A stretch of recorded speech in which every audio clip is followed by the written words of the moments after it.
Bienvenidos al seminario número 19 de la materia Microbiología y Parasitología 1 de la segunda cátedra de la Universidad de Buenos Aires. El tema que vamos a abocar hoy va a ser helmintos intestinales. Repasando un poco generalidades de los helmintos, que se acuerdan que son los gusanos o vermes, los mismos se pueden dividir en nematodes si son cilíndricos y en platelmintos si son aplanados. Estos últimos también se subdividen en cestodes si se encuentran segmentados y trematodes si no están segmentados. Obviamente hay otras diferencias que ya vieron en la clase pasada, pero estas son las más simples de observar. Antes de hablar de cada uno de estos ciclos de los parásitos que vamos a ver hoy, tenemos que mencionar previamente algunas definiciones. Entre ellas, lo que es el ciclo de luz y el síndrome de Loeffler. El ciclo de luz va a ser un ciclo que van a ser las larvas de algunos de estos parásitos, las cuales van a ingresar por vía oral o percutánea, van a llegar a la circulación, para luego llegar a los capilares pulmonares. Después de eso, atraviesan estos capilares, llegan a la luz alveolar y ascienden por toda la vía respiratoria para luego ser deglutidos e ingresar al tubo digestivo, ¿sí? Al intestino, ya sea por primera vez o por segunda vez, depende de la vía de ingreso. Luego se van a desarrollar los adultos en el tubo digestivo. Y todo esto lo que va a generar es una respuesta inflamatoria, ¿sí? Que se va a manifestar con como el síndrome de Loeffler, que es un conjunto de signos y síntomas. Entonces, ¿cómo es la respuesta antiparasitaria? Principalmente se va a caracterizar por una respuesta de eosinófilos. Entonces voy a tener eosinofilia. Y se van a generar infiltrados por estos sitios donde migran las larvas, que se puede manifestar con opacidades radiológicas transitorias. Y obviamente cuando tenemos un infiltrado y una respuesta inflamatoria a nivel pulmonar, ¿eso cómo se va a expresar? Con tos y expectoración. Y los parásitos que hacen este ciclo de luz van a ser las uncinarias, Strongyloides stercoralis y Ascaris lumbricoides. Como técnicas de diagnóstico generales para las helmintiasis intestinales, similar a lo que vimos con los protozoarios intestinales, el principal método diagnóstico va a ser la búsqueda, en este caso, de huevos en materia fecal, mediante la realización de un coproparasitológico seriado y en fresco. Es importante realizar el método seriado, es decir, tomar las muestras de forma intermitente, ya que la liberación de huevos no es constante. Entonces me permite aumentar la sensibilidad del método. El test de Graham que tiene en la diapositiva es una técnica diagnóstica particular utilizada para el diagnóstico de enterobius vermicularis, la cual vamos a ver más adelante en este seminario. Y pueden observar abajo los distintos huevos de los helmintos que vamos a ver hoy, y fíjense que tienen distintas características morfológicas que va a ser lo que me permite hacer el diagnóstico etiológico de estas helmintiasis. Estos van a ser los nematodes intestinales que vamos a ver hoy, siendo los 3 primeros realizantes del ciclo de luz y los 4 primeros geohelmintos. Es decir, que van a necesitar en parte de su ciclo el ambiente, la tierra, para poder ser infectante. Ascaris lumbricoides es un parásito de alta prevalencia, se estima que infecta aproximadamente 800 millones de personas a nivel mundial. Y en esta diapositiva podemos observar las características morfológicas.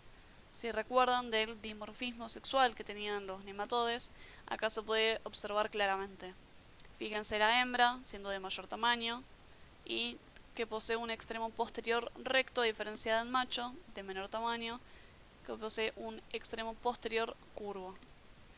Los mismos la hembra y el macho no van a tener órganos de fijación, sino que van a poder permanecer en el intestino gracias a su musculatura desarrollada que les va a permitir no ser arrastrados por el peristaltismo.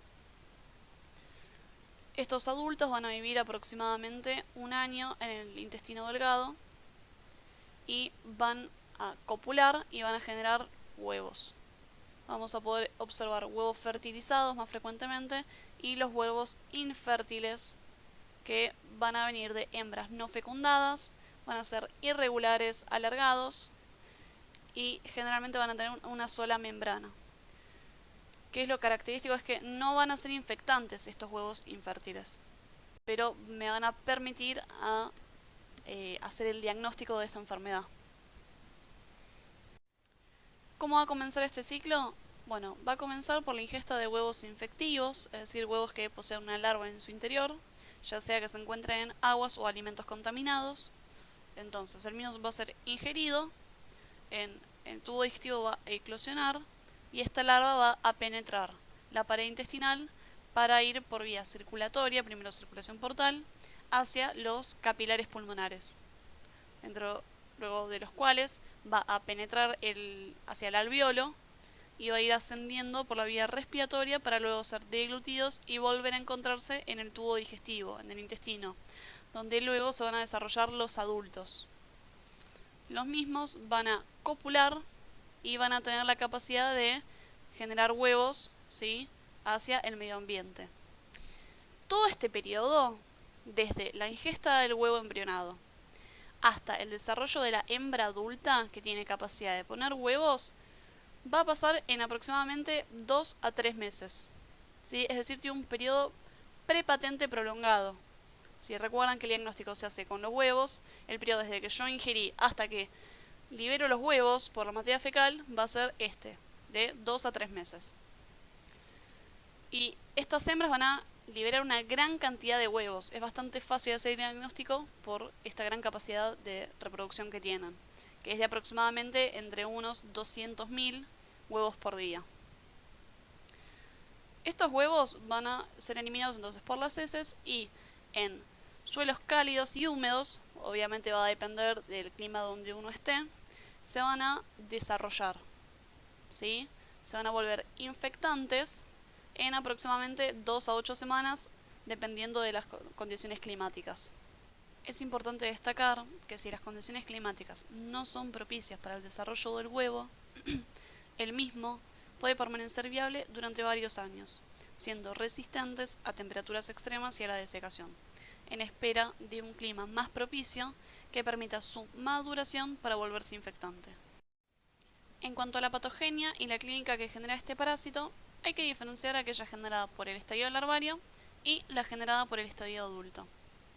En cuanto a la patogenia del estadio larvario, va a estar generada por una respuesta inflamatoria a predominio eosinofílico, generado contra estas larvas migrantes, y también por la acción traumática, es decir, por la ruptura de capilares y de la pared alveolar. Y todo esto ocurre principalmente en el tejido pulmonar. Esto lo que va a generar como clínica es lo que definimos previamente como síndrome de Loeffler. Si bien los síntomas pulmonares suelen ser más frecuentes en primoinfecciones y en individuos de zonas no endémicas, denotan mayor gravedad en niños y en reinfecciones. Y ahora les pregunto, ¿por qué en reinfecciones? Bueno, en realidad es porque esta es una reacción de hipersensibilidad de tipo 1, entonces en individuos previamente sensibilizados van a tener una respuesta de memoria mayor ante un reencuentro contra estos antígenos parasitarios. Entonces, si lo asocian con el ciclo biológico, los síntomas aproximadamente a los 10-14 días post-infección van a ser disnea, tos paroxística no productiva, ¿sí?, fiebre y sibilancias, que es todo esto sería el síndrome de Loeffler. Acuérdense, un síndrome es un conjunto de signos y síntomas, y esto puede estar acompañado o no de hemoptisis, generado por esta ruptura capilar. Si bien las larvas hacen este ciclo, algunas pueden salir de este ciclo habitual y migrar hacia otros órganos, generando granulomas de cuerpo extraño, o también esto puede llegar a ser producido por los huevos, que es la foto que se ve abajo a la derecha. Bien, y en cuanto a la patogenia generada por los adultos, la misma va a estar dada por irritación de la mucosa, por daño exfoliatriz y por obstrucción mecánica. Generalmente este estadio de la infección va a ser asintomática, pero puede tener manifestaciones intestinales inespecíficas generadas por esta irritación intestinal, ¿sí?, dada por la presencia del parásito, ya sea alteraciones del ritmo evacuatorio, es decir, constipación o diarrea, distensión abdominal, dolor abdominal, etc. Este proceso inflamatorio intestinal, sumado al mecanismo exfoliatriz, ¿sí?, recuerden, consumo de nutrientes por parte del parásito, bueno, va va a llevar, ¿sí? O puede llevar, especialmente en niños, a alteraciones de la absorción de nutrientes. Entonces, si no estoy absorbiendo bien nutrientes, ¿qué puede llegar a pasar? Bueno, puede haber una alteración del crecimiento y una alteración en el desarrollo cognitivo normal. En infecciones severas, con alta carga parasitaria, puede producirse la obstrucción de la luz intestinal, ¿sí? Como pueden ver en la imagen que tenemos a un niño, ¿sí? Una niña de 3 años que tiene una obstrucción intestinal y pueden observarse niveles hidroaéreos y asas dilatadas generados por esta obstrucción. Entonces, si pueden llevar a esta obstrucción intestinal, ¿cómo se va a manifestar? Como un cuadro de abdomen agudo. Y este cuadro de obstrucción intestinal es más frecuente en niños. ¿Se les ocurre por qué? Bueno, esto va a ser generado por un menor diámetro de la luz intestinal comparada con la luz intestinal de los adultos. Por eso es más frecuente en niños que pase la obstrucción intestinal generada por Ascaris. Igualmente, también puede haber migraciones erráticas que lleven a la inflamación u obstrucción de la vía biliar, del apéndice o del conducto de Wirsung. Obviamente, todo esto va a depender de la carga parasitaria que uno haya ingerido. Bueno, y con lo que respecta al diagnóstico, como pilar nosotros lo que vamos a tener es el coproparasitológico seriado y en fresco, en búsqueda de los huevos en la materia fecal, que pueden observar en la imagen superior, que es un huevo tenido con Lugol. Obviamente también algo que puede llegar a pasar es que haya una eliminación espontánea de estos parásitos adultos una vez que fallecieron. Acuérdense que la vida es de aproximadamente un año. El mismo, sí, como no tiene órganos de fijación, está muerto, entonces ya la musculatura no está trabajando. Entonces va a ser arrastrado por el peristaltismo. Entonces, si viene alguien que tuvo una eliminación espontánea de este parásito, yo estaría haciendo un diagnóstico por observación directa, pero además me tengo que preguntar si sigue expuesto a estas fuentes contaminadas del parásito. Además de que porque elimine uno, eso no significa que ya está, sino que puede tener otros. Y obviamente están los estudios complementarios dependiendo del cuadro clínico. Por ejemplo, si tenemos a un paciente con síndrome de Loeffler, yo puedo pedir en el laboratorio inmunoglobulina E, eosinófilos, y van a encontrarse elevados generalmente. También yo puedo pedir una muestra, ¿sí? Por ejemplo una muestra de esputo. Acuérdense que el paciente puede expectorar, donde puedo llegar a encontrar eosinófilos o cristales de Charcot-Leyden, que en realidad son elementos de degradación o de ruptura de estos eosinófilos. Y en ocasiones podría llegar a encontrar larvas también. Después también dijimos que hay, dependiendo del cuadro clínico, por ejemplo, si tenemos un abdomen agudo, uno lo que puede llegar a revisar es una radiografía, una ecografía. Todo esto es muy variable y otra vez depende del cuadro clínico. El pilar para hacer diagnóstico de Ascaris lumbricoides va a ser el coproparasitológico. El siguiente grupo de parásitos del que vamos a hablar son las denominadas uncinarias, dentro de las cuales los principales que afectan al humano son Necator americanus, Ancylostoma duodenale y Ancylostoma ceylanicum. Mencionamos también a este último, que es un parásito que afecta a caninos y felinos, el cual recientemente se ha demostrado que puede afectar también a los humanos. Y, según algunos estudios epidemiológicos, tendría una alta prevalencia, teniendo importancia por su origen zoonótico. Todavía no se sabe el porcentaje de infecciones por uncinarias en humanos que ocupa este parásito, así que lo vamos a mencionar por este potencial zoonótico que tiene, pero nosotros nos vamos a acatar principalmente a las características de Necator americanus y de Ancylostoma duodenale, los cuales históricamente han sido los que más afectan al humano. Se calcula que aproximadamente unas 500 millones de personas son afectadas a nivel mundial, siendo Necator americanus el agente etiológico más frecuente. En la diapositiva podemos observar las distintas características morfológicas que tienen. Si bien el tamaño es variable y tiene un tamaño similar, se dice que Ancylostoma duodenale es más grueso y más largo comparado con Necator americanus, que es más delgado y de menor tamaño. Y también se puede observar en la cabeza del parásito que van a tener distintos órganos de fijación. Necator americanus posee placas cortantes que le va a permitir adherirse a la mucosa intestinal. En cambio, Ancylostoma duodenale posee dientes puntiagudos. Los dos van a generar huevos que son indistinguibles entre sí. Son huevos blancos con una membrana única uniforme y hay un espacio entre la misma y el contenido, si lo pueden apreciar en la imagen inferior. Y fíjense que este huevo es de unos micrómetros nada más. Luego hay otra forma que no se encuentra en la diapositiva, pero es la forma larvaria. Se encuentran larvas rhabditiformes y filariformes, que se llaman así por características morfológicas que tienen, pero lo importante es que la larva filariforme va a ser el elemento infectante. Y la misma tiene un tamaño de aproximadamente unos 500 micrómetros. Entonces no se puede observar a simple vista. Entonces, el elemento infectante va a ser la larva filariforme, la cual tiene la capacidad de penetrar por vía cutánea, con excepción de Ancylostoma duodenale, que también tiene la capacidad de infectar por vía oral. Otra vez, estas larvas son microscópicas, así que tranquilamente podrían estar infectando algún alimento. En cambio, Necator americanus no tiene la capacidad de infectar por vía oral. Entonces, igualmente lo importante es que van a penetrar y van a ir por vía sanguínea hacia los capilares pulmonares para atravesarlos, encontrarse en los alvéolos, ascender por la vía respiratoria y luego ser deglutidos para ir hacia el intestino. Esto, como dijimos que se llama, ciclo de luz. Voy a tener a estos adultos que van a tener la capacidad de generar huevos y los mismos van a ser eliminados por materia fecal. Van a ir hacia el ambiente, van a madurar en el ambiente, y luego lo que va a suceder es la eclosión de la larva rhabditoide, ¿sí? Que es la primera larva, la L2, que va a madurar, va a poseer mudas, ¿sí? Y se va a convertir en la filariforme, que es la infectante.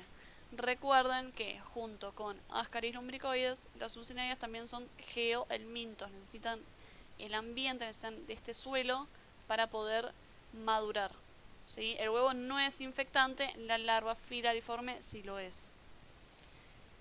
Y entonces, ¿cuánto es este periodo prepatente? Este tiempo entre que yo me infecté hasta que puedo hacer el diagnóstico por la observación de los huevos, de aproximadamente 2 meses. También tiene un periodo prepatente bastante prolongado. ¿Y cuánto tiempo pueden sobrevivir estos adultos a nivel intestinal? Bueno, es variable. Generalmente sobreviven entre 1 a 2 años, pero en algunas ocasiones pueden llegar a vivir un poco más. En cuanto a la patogenia y clínica, nuevamente vamos a poder diferenciar aquella producida por el estadio larvario y aquella producida por el parásito adulto. Con respecto a las larvas, al igual que con Ascaris, vamos a poder observar un síndrome con manifestaciones pulmonares debido a la migración larvaria y la respuesta inmune que se genera contra las mismas, que es ni más ni menos que el síndrome de Loeffler, ¿sí? Que sé que nombramos anteriormente. Pero una diferencia con Ascaris que se observa en las larvas de estos parásitos es el mecanismo de ingreso, el cual, como dijimos, se va a dar por penetración cutánea, ¿sí? Y este paso puede generar manifestaciones locales como prurito o un rash eritematoso papular, que es lo que pueden observar en la imagen superior izquierda. Entonces, parte de la patogenia va a estar dada por esta acción traumática y la reacción inflamatoria generada en el proceso de penetración. Como habíamos dicho anteriormente, las larvas de Ancylostoma también pueden ingresar por vía oral. En este caso, la penetración de las larvas en la mucosa intestinal, junto con la reacción inflamatoria que se va a generar, puede dar manifestaciones gastrointestinales inespecíficas que pueden encontrarlo como síndrome de Wakana. Por otro lado, los parásitos adultos que se encuentran en el intestino grueso, adheridos a la mucosa intestinal, van a generar principalmente daño por esta acción traumática generada por la fijación y también principalmente por el daño exfoliatriz, ya que estos parásitos se van a alimentar de los nutrientes adquiridos del torrente sanguíneo, es decir, de la sangre, principalmente la hemoglobina. Los elementos de fijación, al ser cortantes, van a generar una lesión en la mucosa, que va a desencadenar un sangrado, ¿sí? El cual se va a ver aumentado porque los mismos van a secretar distintas sustancias anticoagulantes. ya sean inhibidores de factores de la coagulación. Las infecciones moderadas a severas van a ser las que pueden llevar a un cuadro de anemia, no solo por la alimentación de parte del parásito también, sino que se va a dar por esta pérdida gastrointestinal alrededor de la lesión. Son las dos cosas las que influyen. ¿Y qué poblaciones van a ser las susceptibles? Van a ser principalmente niños y embarazadas. ¿Y por qué? Porque esta población es más frecuente que ya de por sí esté anémica, ¿sí? Ya sea por aumento del consumo. Entonces cualquier cosa que te aumente una pérdida en la cantidad de glóbulos rojos que uno tiene, por más leve que sea, es más probable que estas personas tengan anemia. ¿Y qué alteraciones puede tener a largo plazo que la persona se encuentre constantemente con anemia? Bueno, en niños que haya alteraciones en el desarrollo intelectual y físico, y en embarazadas va a ser las consecuencias en el neonato, ¿sí? Ya sea bajo peso al nacer o que haya un aumento en la mortalidad neonatal. Con el sangrado, además de la pérdida de glóbulos rojos, también lo que uno puede llegar a perder son proteínas sanguíneas, ¿sí?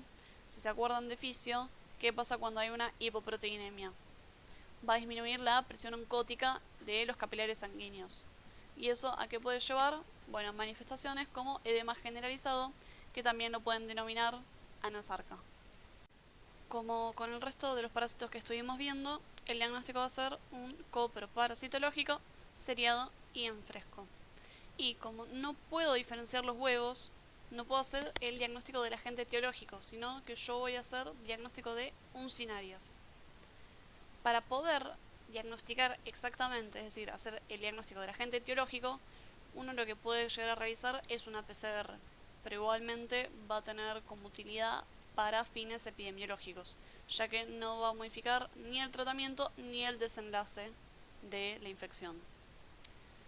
Un método complementario al coproparasitológico va a ser el recuento de huevos, en el cual uno va a tomar una muestra de la materia fecal, ¿sí? Hay distintos métodos que se pueden utilizar, como el CATO-CATS, y va a analizar la cantidad de huevos que hay por gramo de materia fecal. La cantidad de huevos que encuentre va a tener una relación directamente proporcional a la cantidad de parásitos adultos que haya en el intestino. Y de acuerdo a esta cantidad de huevos por gramo de materia fecal, yo puedo inferir que la infección es leve, moderada o severa, lo cual va a ser importante por las manifestaciones clínicas que puede llegar a generar de acuerdo al grado de infección.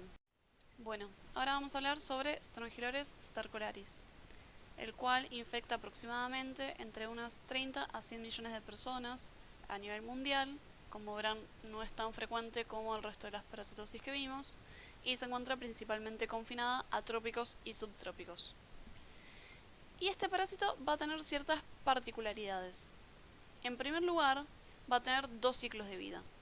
Uno de vida libre, en la cual no va a requerir ningún tipo de hospedero, y otro parasitario, ¿sí? También como diferencia de todos los parásitos que estuvimos viendo, en los cuales en su ciclo de vida requieren necesariamente de un hospedador. A su vez, la hembra va a tener la capacidad de ser partenogénica, es decir, que tiene la capacidad de autofecundarse y liberar huevos viables sin necesitar de la presencia de un macho. Por último, otra diferencia importante va a estar a nivel del diagnóstico, ya que es raro encontrar huevos eliminados en la materia fecal durante la infección. En su lugar, lo que se pueden llegar a observar son larvas, ya sean rhabditiformes o filariformes. Como características morfológicas, el adulto femenino es bastante pequeño, fíjense que puede medir entre 1 a 2 milímetros y va a tener su cola puntiaguda. Generalmente suelen producir aproximadamente entre unos 30 a 50 huevos por día, lo cual va a dificultar el diagnóstico si lo comparamos con el resto de las parasitosis, en las cuales había miles de huevos que se liberaban. Y las mismas pueden vivir aproximadamente 5 años. Luego encontramos los huevos, que también son muy similares a los de uncinarias, ¿sí? Son micrométricos, y acuérdense que suelen eclosionar previamente y no los suelen encontrar en materia fecal. Luego hay dos tipos de larvas, ¿sí? La larva rhabditiforme y la filariforme, que la infectante va a ser la larva filariforme, ¿sí? Uno los puede llegar a diferenciar por estructuras morfológicas, ¿sí? Uno tiene que tener el ojo entrenado para poder diferenciar el, el largo del esófago, que es parte de las cosas que uno observa para poder decir si es rhabditiforme o filariforme, y tienen los tamaños respectivamente en la diapositiva, que también son micrométricos, es decir, que yo no los puedo llegar a observar a simple vista. El ciclo comienza cuando la larva filariforme, el último estadio de desarrollo larvario, ingresa por vía percutánea y realiza un ciclo de luz, que, como ya dijimos en los últimos dos parásitos, va a pasar por pulmón y luego va a llegar a el tubo digestivo, a nivel intestinal, donde se va a desarrollar el parásito adulto. En este lugar, la hembra, entonces, por un mecanismo partenogénico, ¿sí?, va a generar huevos fecundados, que eclosionan en la mucosa intestinal. De estos huevos van a seguir las larvas rhabditiformes, que sería el primer estadio de desarrollo larvario, las cuales pueden seguir varios caminos. El primero sería en el cual estas larvas van a transformarse en larvas filariformes dentro de la mucosa intestinal, las cuales van a tener la capacidad de atravesar esta mucosa, ¿sí?, y generando un nuevo ciclo de luz para poder alcanzar el intestino del mismo hospedador inicial, para luego desarrollarse en adulto. Y esto lo podemos definir como autoinfección endógena. En cambio, si las mismas siguen su trayecto hacia el exterior, es decir, las mismas larvas rhabditiformes, ¿sí?, lo hacen, pero se desarrollan a larvas filariformes en la región perianal e ingresan por vía percutánea, se va a denominar autoinfección exógena. Esta posibilidad que tiene el parásito de reinfectar nuevamente al mismo hospedador permite, por un lado, el desarrollo de infecciones prolongadas debido a que se renueva la población parasitaria, y, a su vez, genera el riesgo de infecciones con cargas parasitarias extremadamente altas, lo cual se va a denominar hiperinfección. Otra posibilidad es que las mismas larvas rhabditiformes sean eliminadas en las heces y completen su maduración en el ambiente. Y esta maduración puede tener dos desenlaces distintos. El primero sería que el desarrollo hacia una nueva larva filariforme que puede invadir a un nuevo hospedador por vía percutánea, iniciando un nuevo ciclo. Y otra posibilidad sería que estas larvas rhabditiformes se desarrollen a adultos de vida libre, los cuales pueden copular entre sí, ¿sí?, hacen una reproducción sexual, depositan nuevos huevos, los cuales van a desarrollarse en el ambiente, en la tierra, para generar nuevas larvas rhabditiformes que nuevamente pueden tomar cualquiera de estos dos caminos, ya sea el desarrollo de una larva filariforme y hacer un ciclo parasitario, o el desarrollo de adultos de vida libre. Aproximadamente el periodo prepatente de esta infección va a ser variable, pero más o menos es de un mes. Y estas hembras en el humano pueden llegar a vivir aproximadamente 5 años. Similar a lo que veníamos hablando, hay una patogenia generada por las larvas, similar a la producida por las larvas de Uncinaria, con manifestaciones cutáneas y pulmonares, y manifestaciones producidas por el parásito adulto, generando principalmente irritación a nivel intestinal con manifestaciones inespecíficas, ¿sí?, del tracto gastrointestinal. La gran diferencia en la clínica de esta infección es la posibilidad de autoinfecciones que pueden llevar, por un lado, a infecciones crónicas, principalmente asintomáticas o con síntomas leves, pero que pueden perpetuar los síntomas gastrointestinales y cutáneos, generados tanto, este último, ¿no?, por la respuesta inmune como por la migración larvaria en el tejido subcutáneo, manifestándose como urticaria o como larva currens. Esta última, ¿sí?, la larva currens, se caracteriza por ser una línea pruriginosa, ¿sí?, generado por esta migración larvaria, que es lo que se puede observar en la foto superior izquierda. La misma va a desaparecer en aproximadamente 48 horas y tiene una velocidad de unos 5 a 10 centímetros por hora, ¿sí? Y esto último dato, ¿por qué importa? Para poder diferenciarlo con larva migrans, que es una manifestación similar, pero que ya van a ver las diferencias cuando vean el seminario de helmintos tisulares. A su vez, esta autoinfección puede generar manifestaciones severas asociadas a la hiperinfección y la diseminación. Si bien es poco frecuente, la hiperinfección generada por una autoinfección acelerada, en la cual entonces tengo la reproducción de estos helmintos, ¿sí?, que va a exceder la capacidad de destrucción parasitaria por parte de la respuesta inmune. Por lo tanto, va a estar asociada a una disminución de la respuesta inmune, ¿sí?, como por ejemplo en casos de inmunosupresión, ya sea ejemplo de trasplante de órgano sólido, trasplante de médula ósea, que como saben utilizan distintas drogas inmunosupresoras para poder mantener este trasplante, sino hipogammaglobulinemia y coinfecciones con HTLV1 son factores de riesgo para tener esta hiperinfección. O también estaría asociado a un aumento en la reproducción parasitaria, ¿sí?, que el ejemplo que tenemos como un factor de riesgo sería individuos que toman corticoides, ¿sí?, individuos infectados que están tratados con corticoides. ¿Y por qué es un factor de riesgo? Porque estos corticoides estimulan la fertilidad de estos parásitos, estimulando entonces la reproducción. ¿Y cómo lo hacen? Es porque actúan como una sustancia tipo ecdisona que, bueno, estimula la reproducción. Y además, los corticoides generan cierta inmunodepresión, que también sería como otro factor de riesgo. No está asociado a infecciones por HIV, ¿sí?, que si fuera una clase presencial seguramente me lo estarían preguntando. No es una asociación que se ha visto el tema del riesgo de la hiperinfección con infección con HIV. Entonces, la hiperinfección es una complicación grave con alta mortalidad sin tratamiento, de aproximadamente un 85 a 100%. En la misma se producen grandes cantidades de larvas, ¿sí? Entonces, que estas van a volver a infectar al mismo hospedador, generando una importante migración larvaria en los tejidos, los cuales van a volver al intestino, se desarrollan adultos y nuevamente generan grandes cantidades de larvas que reinfectan al mismo hospedador. ¿Se entiende el ciclo y cómo es que cada vez van aumentando la cantidad de larvaria? Bien. Esta alta carga parasitaria va a generar síntomas más severos a nivel gastrointestinal, ¿sí?, también a nivel pulmonar y a nivel cutáneo. Pero a su vez, la migración de estas larvas pueden llegar a producir manifestaciones más importantes. ¿Por qué? Porque pueden llegar a, si tenés más larvas, tenés mayor probabilidad de que haya una diseminación errática. Entonces, ¿qué pasa si tenés una diseminación errática de estas larvas?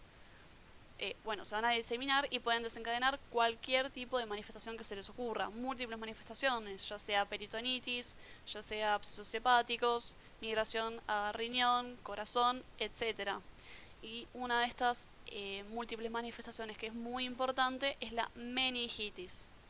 ¿Y por qué se produce? Se va a producir porque estas larvas que van migrando, ¿sí?, ¿qué van a tener adheridos? O sea, vienen desde el tubo digestivo hacia la sangre. ¿Qué hay ahí en el tubo digestivo? La flora intestinal bacteriana. Entonces, esta meningitis va a ser producida por la diseminación de la flora intestinal bacteriana adherida al parásito en su tránsito desde el intestino hacia otros tejidos, entre ellos el sistema nervioso central. Y pueden ver en las imágenes, ¿sí?, bueno, otra vez opacidades pulmonares, acuérdense del síndrome de Loeffler, y una enteritis catarral, que sería la imagen superior derecha, esta última. En cuanto al diagnóstico de Strongyloides stercoralis, el método principal nuevamente va a ser el coproparasitológico seriado y en fresco, con dos salvedades. La primera, que en lugar de buscar huevos, acá voy a buscar larvas. Y la segunda es que debido a la baja sensibilidad que presenta este método por sí solo, ya que la eliminación de las larvas es mucho menor y es de forma intermitente, se van a requerir otros métodos para aumentar las probabilidades de encontrar las mismas, es decir, aumentar la sensibilidad. ¿Y cuáles son? Bueno, los mismos van a ser el método de cultivo de agar nutritivo, ¿sí?, en el cual se va a poner una muestra de materia fecal en una placa de agar. Si es posible, se dejan 3 a 4 cultivos incubándose por alrededor de 72 a 96 horas. Luego, en el cual se van a poder observar los típicos caminos que se forman por desplazamiento de las larvas, las cuales también se pueden llegar a observar en el microscopio, ¿sí?, como se puede observar en el video que se encuentra en la parte inferior izquierda de las imágenes. Otro de los métodos es el método de Waterman, que permite filtrar de la materia fecal a las larvas, y el mismo puede observarse en la imagen superior derecha. Y por último, nos queda el método de Ricci, en el cual uno concentra la muestra por medio de centrifugación, brevemente, ¿no? Otro método diagnóstico posible sería la utilización de la PCR, pero la misma no se encuentra disponible o estandarizada en todos lados. Y también existen otros métodos complementarios, los cuales se utilizarán dependiendo de la clínica y de los antecedentes del paciente, pero no son de uso cotidiano. El siguiente parásito va a ser Trichiuris trichiura, que es el último de los geohelmintos que vamos a ver. Al igual que los anteriores, se va a encontrar un dimorfismo sexual, es decir, tenemos un parásito hembra y un macho que van a tener distintas características morfológicas en cuanto al tamaño y a la terminación posterior. Algo característico que tienen estos adultos es que en el extremo anterior tienen lo que se llama la lanceta retráctil, ¿sí?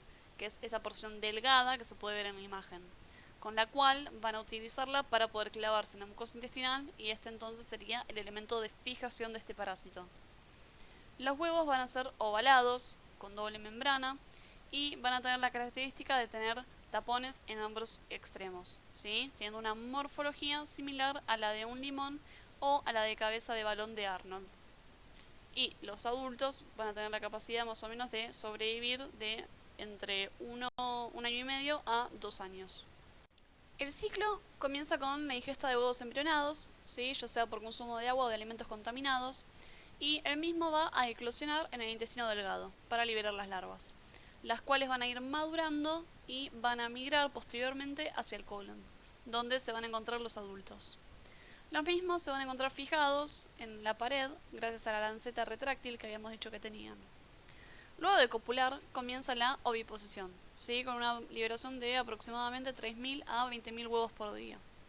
Y esto se va a dar aproximadamente de 2 a 3 meses luego de la infección, es decir, este sería el periodo prepatente. Los huevos no embrionados van a ser excretados con las heces y en el suelo van a comenzar a desarrollarse. Y el tiempo que van a requerir para ser embrionados va a depender del ambiente y de las condiciones climáticas, siendo de aproximadamente 15 a 30 días.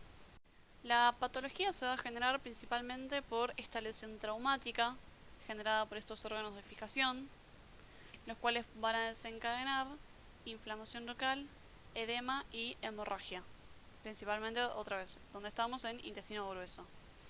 Y las manifestaciones clínicas van a variar dependiendo de la carga parasitaria, siendo infecciones leves, generalmente asintomáticas, y ya yendo de moderadas a severas, pueden sumarse síntomas como el dolor cólico, disentería y esta inflamación crónica, ¿sí? Con el edema, puede llegar a generar un tenesmo. ¿Qué es un tenesmo? Es la necesidad de defecar en este caso, ¿sí? Una necesidad constante de defecar, por más que ya haya ido al baño. Entonces, todo esto de forma prolongada puede llegar a resultar en un prolapso rectal. Esto principalmente se va a ver en infecciones severas y principalmente en niños desnutridos. Y puede llegar a tener otras complicaciones, como por ejemplo perforaciones, apendicitis y bueno, sangrados gastrointestinales que se pueden llegar a observar. El parásito, a diferencia de los uncinarios, acá no está demostrada la eritrofagia, sino que este sangrado va a ser principalmente como una especie de efecto adverso a este trauma generado por las lancetas. Y en la imagen izquierda se puede observar los parásitos mediante una endoscopía y fíjense cómo están todos adheridos por medio de la lanceta. Y el diagnóstico se va a hacer también acá por medio de un copro parasitológico seriado y en fresco, donde voy a poder observar los huevos de este parásito. Y en este caso también sirve hacer este recuento de huevos por gramo de materia fecal para poder determinar la seriedad de la infección. Y también, como pueden ver en la imagen, ¿sí? La imagen superior es una imagen de un prolapso rectal. Y obviamente si hay una persona así, por medio de observación directa, yo también podría llegar a hacer el diagnóstico. Pero principalmente, lo más importante es el copro parasitológico. Bueno, el último de los nematodes, que no es ni geohelminto ni realiza ciclo de luz, es Enterobius vermicularis. El mismo va a ser un gusano pequeño, de entre 2 a 10 milímetros, con dimorfismo sexual, como bien pueden ver en la imagen izquierda. Morfológicamente se distingue por presentar ambos extremos con terminaciones agudas y un ensanchamiento bilateral de la cutícula en el extremo anterior. Los mismos pueden sobrevivir aproximadamente 3 meses en el hospedero. Los huevos se van a caracterizar por ser blanco transparentes con un lado aplanado, como si fuera una D, y poseen doble membrana. Bueno, esta va a ser una parasitosis que va a generar mucho prurito, ¿sí? Y ahora vamos a ver cuál es la importancia de este prurito.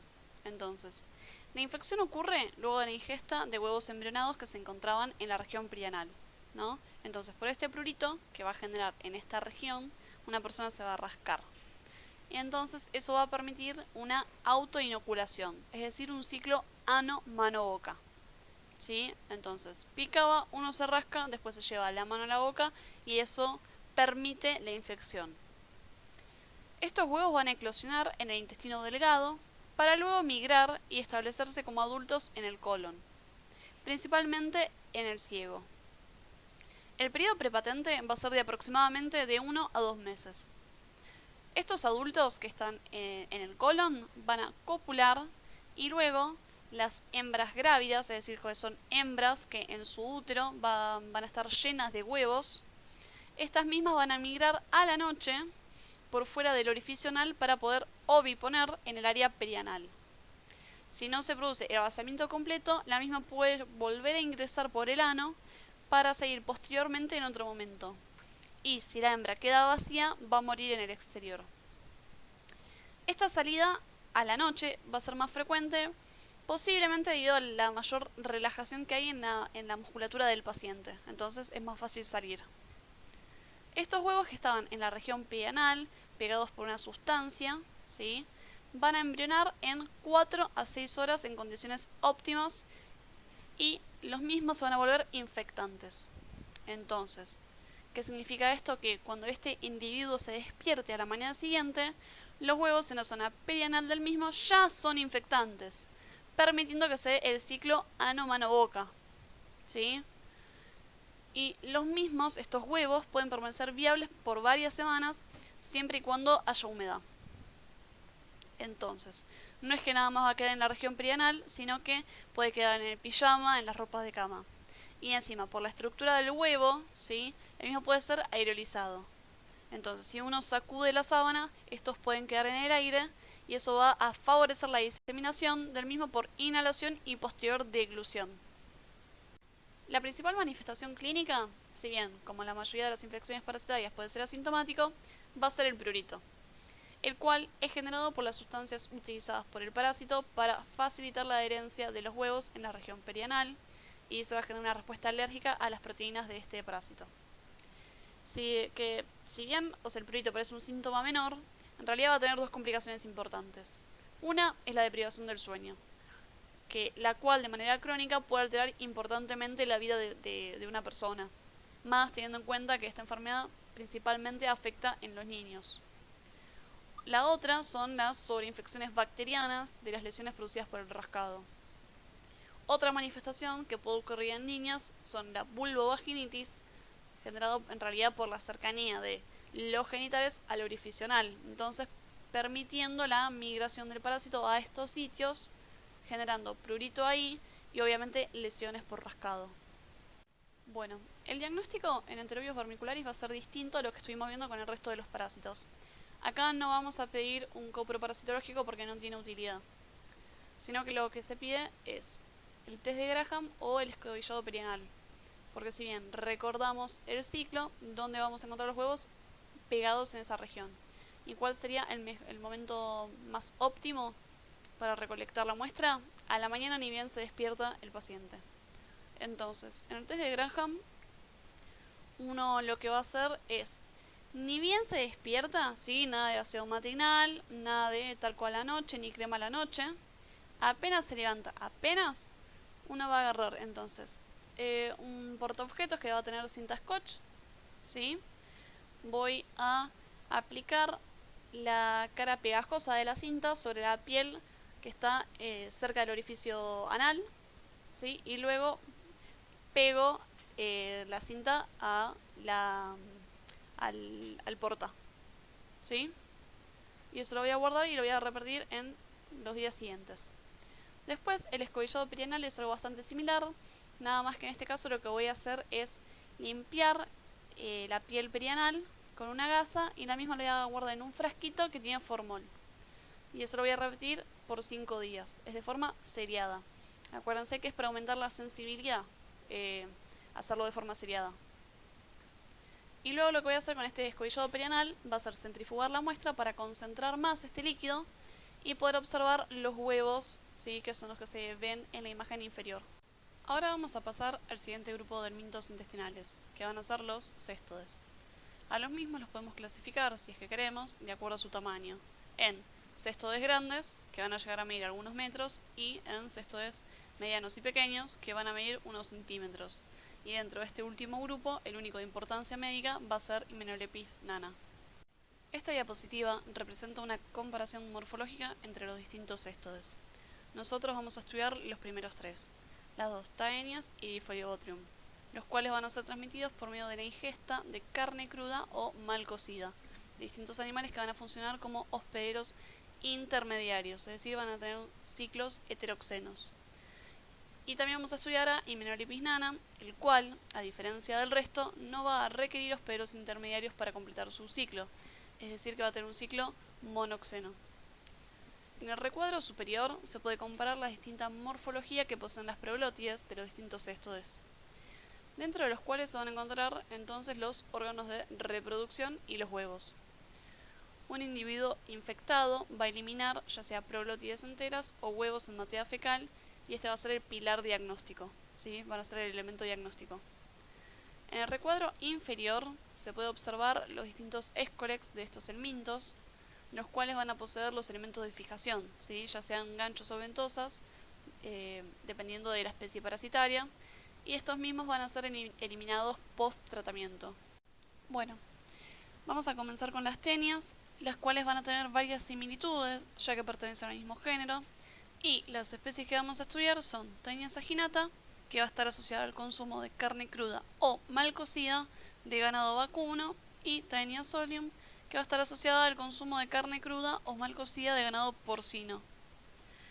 En cuanto a sus características morfológicas, van a poseer entonces un escolex, donde se van a encontrar los elementos de fijación, y en el caso de Taenia solium vamos a encontrar 4 ventosas y un rostelo con corona doble de ganchos. En cambio, Taenia saginata, en el escolex vamos a observar 4 ventosas sin rostelo ni ganchos, que sería la imagen superior que tienen en las imágenes. En cuanto entonces al estróbilo, nosotros vamos a observar que va a estar compuesto por proglótides, si recuerdan de generalidades. Y el mismo va a poseer distinto grado de maduración, siendo los más distales los más maduros. Y uno puede diferenciar tanto Taenia solium de saginata por el número de ramificaciones uterinas, siendo menor el número, ¿sí? Menos de 12 ramificaciones en Taenia solium y más de 12 en Taenia saginata. Eso se logra por medio de una tinción, que es lo que pueden ver en la imagen media, ¿sí? De las imágenes. A su vez, es frecuente la eliminación de proglótides en Taenia saginata y no así en solium. Otra diferencia importante va a ser el tamaño de estos parásitos, que si bien es variable, suele ser un menor tamaño para Taenia solium que para Taenia saginata.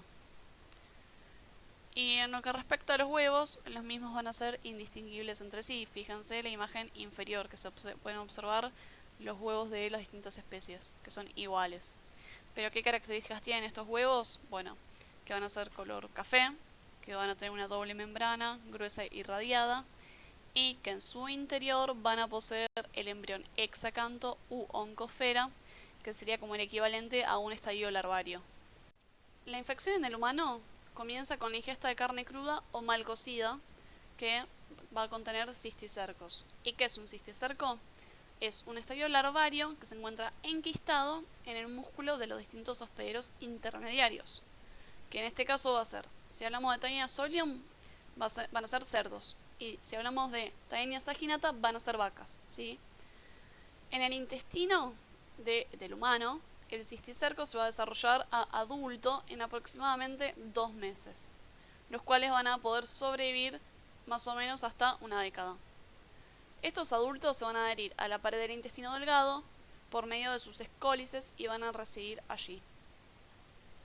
Los mismos van a producir proglótides, ¿sí? Que si se acuerdan, cuando maduran se van a convertir en grávidas, que serían las más distales, y estas mismas se van a desprender del estróbilo, van a migrar hacia el ano o pueden ser excretadas en materia fecal.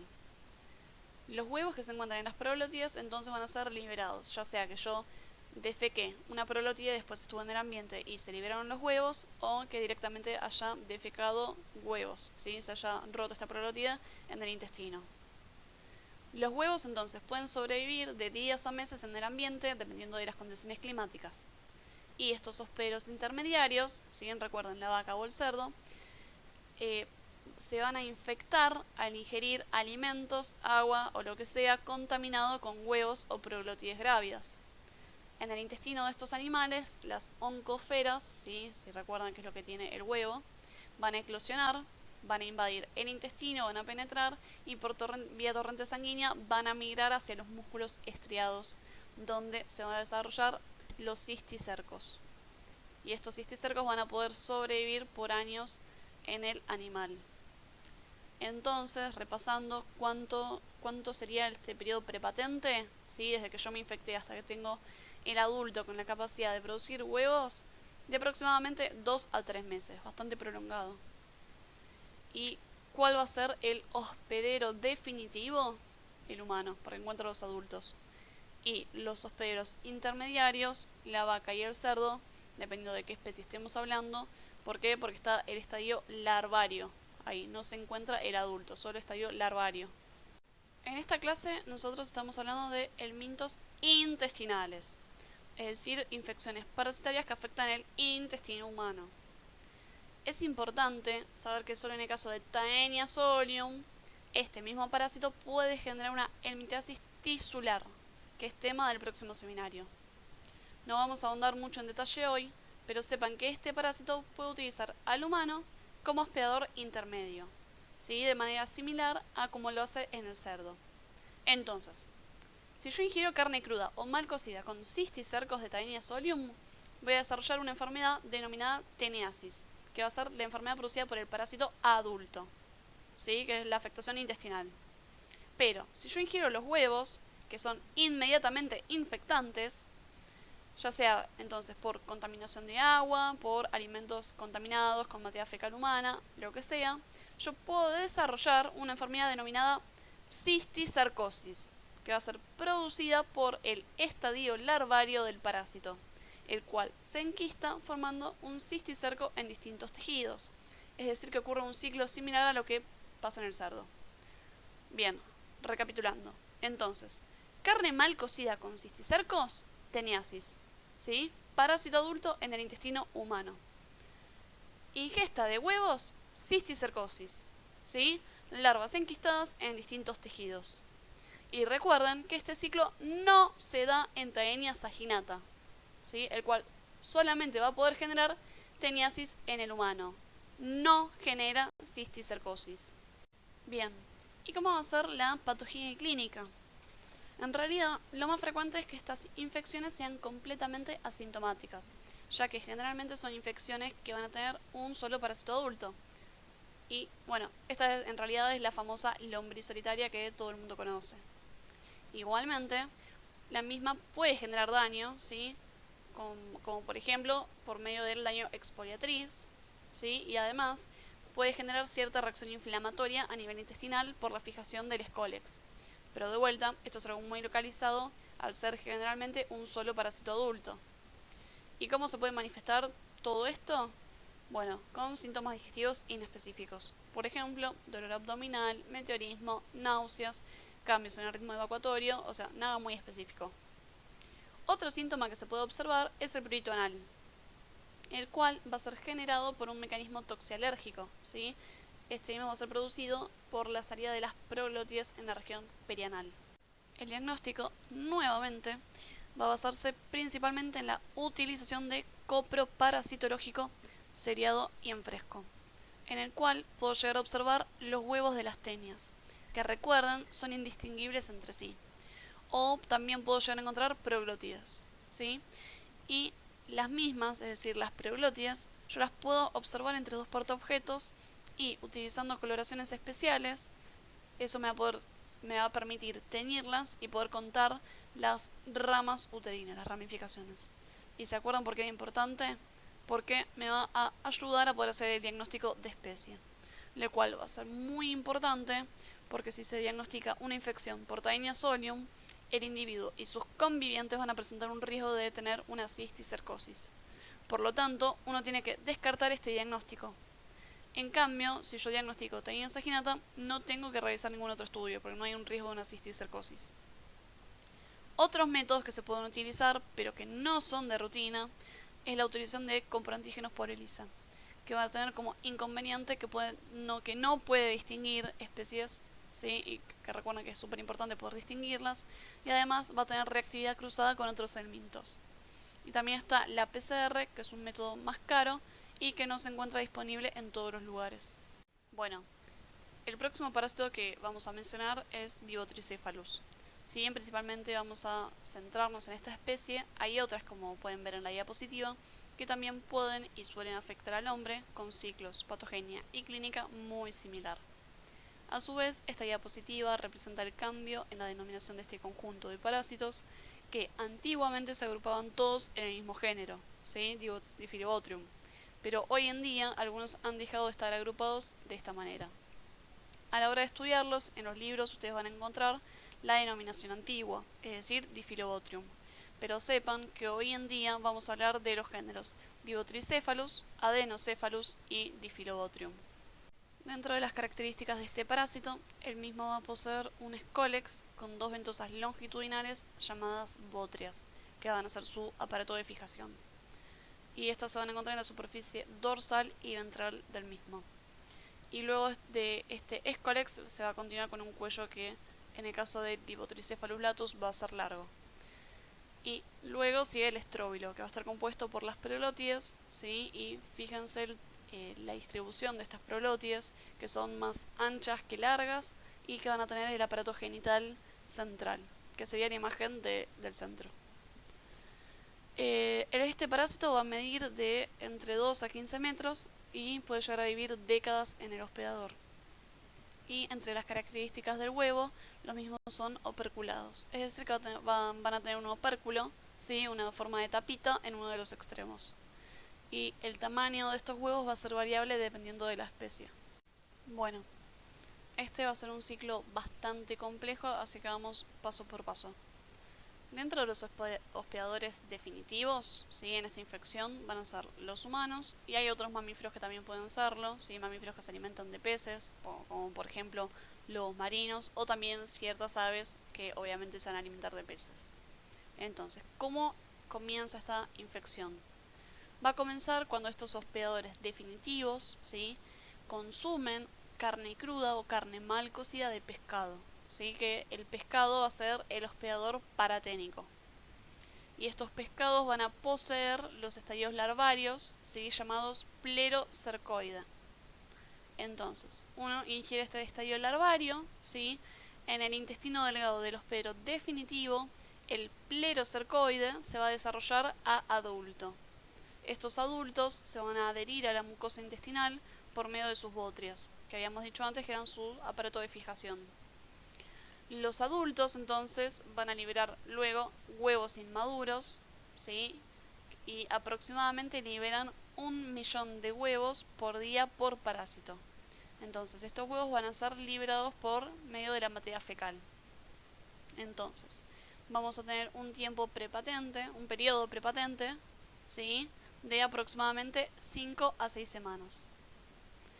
En condiciones apropiadas, ¿sí? El huevo en el agua, ¿sí? Tiene que ser materia fecal que tenga contacto con agua. Entonces, en el agua este huevo va a madurar, ¿sí? En aproximadamente 18 a 20 días. Entonces el huevo madura, eclosiona y se va a liberar el primer estadio larvario, el coracidio. El mismo es ciliado, entonces gracias a las cilias va a poder nadar y va a ser ingerido por algunas especies de crustáceos, que va a ser su primer hospedador intermediario. Entonces ahí dentro de los crustáceos se va a desarrollar un segundo estadio larvario llamado larva procercoide. Si este crustáceo es ingerido por algún hospedero intermediario, ¿sí? Por ejemplo, algún pez pequeño, ¿sí? Que va a ser nuestro segundo hospedero intermediario. Esta larva procercoide se va a liberar, va a migrar a distintos tejidos de este pez pequeño y se va a desarrollar a una larva plerocercoide, que va a ser la forma infectante para el hospedero definitivo, ¿sí? Pero ¿cuál es el tema? Es que los humanos generalmente no suelen comer peces pequeños de forma cruda. Entonces, eh, este hospedero intermediario probablemente no represente una fuente importante para la infección humana, sí para otros hospedadores definitivos. Sin embargo, estos peces pequeños pueden ser ingeridos por peces de mayor tamaño, ¿sí? Los cuales estos peces de mayor tamaño actuarían como hospederos paraténicos, es decir, va a tener la larva y la misma no se va a desarrollar. Entonces, en estos hospederos paraténicos, estos peces grandes, van a encontrarse con las larvas plerocercoides en el tejido muscular, que luego van a ser ingeridos por un hospedador definitivo para continuar el ciclo. Similar a las manifestaciones de teniasis, la mayoría de las infecciones por este parásito van a ser únicas y asintomáticas. Pueden presentarse ciertas manifestaciones a nivel gastrointestinal, asociadas por el daño expoliatriz y al daño traumático, ¿sí? Producido por la fijación del escólex, las cuales sean principalmente leves e inespecíficas, entonces similar a lo que vimos en las teniasis. Específicamente, la especie Diotricephalus latus se ha asociado a la presentación de una anemia perniciosa, es decir, una anemia producida por déficit en la absorción de vitamina B12. Se ha comprobado que esta especie posee receptores para esta vitamina y generando una alteración en la absorción por competencia con el hospedador. Rara vez pueden llegar a producirse infecciones masivas, ¿sí? Que desencadenen una obstrucción intestinal, pero otra vez esto no es lo más frecuente. Y, oh, sorpresa, el diagnóstico cómo va a ser por medio de un copro parasitológico seriado bien fresco y por medio de la observación directa de las proglótides. Y ahora sí, el último parásito de la clase, Hymenoplepis nana, que va a ser un cestoide pequeño, de unos centímetros, ¿sí? Siendo uno de los cestoides más frecuentes que afectan al humano, y va a presentar un escólex con 4 ventosas, rostelo retráctil y corona de ganchos, que sería la imagen superior izquierda. El estróbilo va a estar compuesto de proglótides, ¿sí? Que pueden observar las proglótides en la imagen inferior derecha. Los huevos van a ser transparentes, ¿sí? Poseen una doble membrana, filamentos que salen de los polos y que van a tener en su interior la larva hexacanto u oncosfera. Estos huevos van a ser eliminados en materia fecal y son infectantes inmediatamente, ¿sí? Se puede ver la imagen de los huevos, que sería la imagen inferior izquierda. Y después tienen la imagen del parásito adulto en la imagen superior derecha. A diferencia del resto de los cestodes que vimos, podemos observar que el ciclo de Hymenoplepis nana es un ciclo directo o monoxeno, es decir que solamente requiere un solo hospedador. El mismo va a comenzar con la ingesta de huevos que se encuentran en alimentos, en agua o en manos contaminadas con materia fecal. Luego de la ingesta, estos huevos van a eclosionar liberando las oncosferas, ¿sí? Que las mismas van a penetrar en las vellosidades intestinales desarrollándose a larvas cisticercoides. Luego de la ruptura de estas vellosidades, el cisticercoide va a quedar en la luz intestinal, ¿sí? Va a evaginar sus escólices y se va a adherir a la mucosa intestinal para terminar desarrollándose a adultos, ¿sí? Los cuales van a residir entonces en el intestino delgado. Luego de esta maduración van a empezar a producir huevos y estos huevos van a ser eliminados por medio de la materia fecal. Y todo este periodo desde la infección hasta la producción de huevos es de aproximadamente de 2 a 3 semanas. Una forma alternativa, ¿sí? De la infección es la autoinfección interna, ¿sí? En la cual los huevos que se encuentran en el intestino van a liberar a la oncosfera, ¿sí? Todo esto pasa en el intestino. Esta oncosfera va a penetrar la vellosidad y va a continuar su ciclo sin la necesidad de estar en el ambiente externo. ¿Se entiende? O sea, pasa todo a nivel del tubo digestivo, nunca estuvo en el exterior. ¿Y qué es lo que permite este ciclo? Es que la infección persista por años, ¿sí? por más que la vida media del adulto sea de 4 a 6 semanas. ¿Sí? Permite que se mantenga la infección. También se ha descrito un ciclo indirecto, ¿sí? En el cual incluye a artrópodos como hospedadores intermediarios, que es lo que ustedes pueden ver en rojo. Estos artrópodos van a ingerir los huevos, se va a desarrollar la larva cisticercoide en los mismos y el humano u otro hospedador definitivo se infectaría por la ingesta de los artrópodos. Igualmente este no sería ni el ciclo habitual ni el epidemiológicamente relevante. Las manifestaciones clínicas van a variar entre un cuadro asintomático a manifestaciones digestivas leves, ¿sí? ¿Y por qué va a ser producido? Bueno, es producido por la inflamación de la pared intestinal, que se va a deber tanto por el desarrollo de estas larvas en la pared intestinal, como a la fijación de los parásitos adultos. Todo eso va a generar la inflamación. Y en determinadas ocasiones puede llegar a haber infecciones masivas, con síntomas un tanto más intensos, como por ejemplo dolor epigástrico, meteorismo y diarrea malabsortiva. Bueno, el diagnóstico en este caso también va a ser un coproparasitológico seriado bien fresco, en el cual puedo observar los huevos del parásito. Para cerrar, vamos a hablar un poco de profilaxis de forma general. Como ustedes han visto, estas helmintiasis van a iniciar su ciclo en el humano por la ingesta de un alimento o agua contaminada, ¿sí? O por un ciclo de ano mano boca. Por lo tanto, como profilaxis general podemos hablar de una correcta potabilización del agua, ¿sí? Recuerden que no solo alcanza con la cloración de la misma, un buen lavado de los vegetales, idealmente la cocción de los mismos, y una correcta cocción de la carne. Obviamente también es de mucha importancia el correcto lavado de manos. Espero que el seminario les haya gustado, que les haya servido, y ante cualquier duda mi mail es camilagvalente, con B corta, ¿no? @hotmail.com. Un saludo.